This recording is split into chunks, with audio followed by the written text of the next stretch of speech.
Good morning everyone. সকাল সকাল ঘুম থেকে উঠে বাড়ির কাজকর্ম সব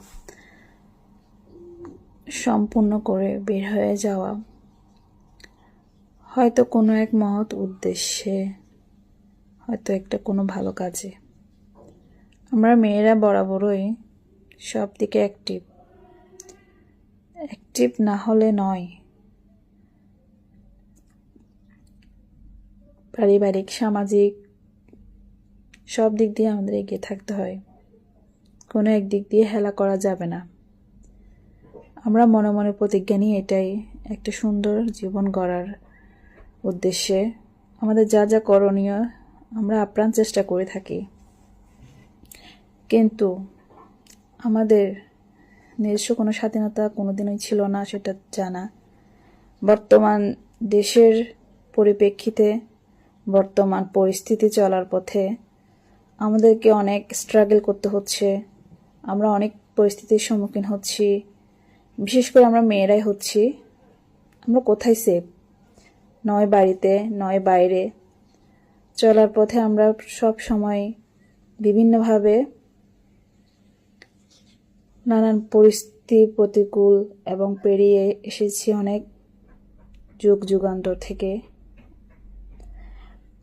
সেটাই আমরা বরাবরই বিশ্বাস করি, থেমে থাকলে চলবে না।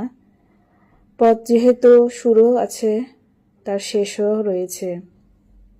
যেখানে আমরা পথ চলা শুরু করেছি, অবশ্যই সেখানে শেষটা তো অবশ্যই, সেটার দিশা আমরা একদিন না একদিন পাবো।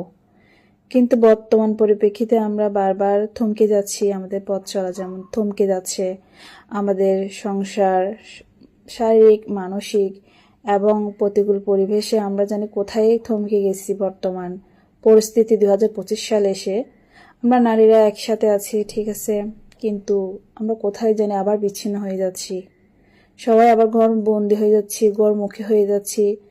আমাদের করোনা ভাইরাস যখন আমাদের দেশে একটা বড় মহামারী আকার ধারণ করেছিল, যেমন আমরা ভীত হয়ে গেছিলাম, পরিস্থিতি প্রতি সব কিছু মিলে আমাদের একটা জায়গায় আমাদের জানি কিভাবে থমকে দিছে। কিন্তু 2025 সালে এসে এমন পরিস্থিতির সম্মুখীন হব, সেটা আমাদের মনে প্রাণে একদম বিশ্বাস হচ্ছিল না। কিন্তু যতই দিন যাচ্ছে ততই আমাদের দিনগুলো যেন কঠিন থেকে কঠিনতর হয়ে উঠতেছে। না আমরা বাড়িতে সেফ, না আমরা বাইরে সেফ। আমরা কেমন পরিস্থিতি এসে পড়লাম।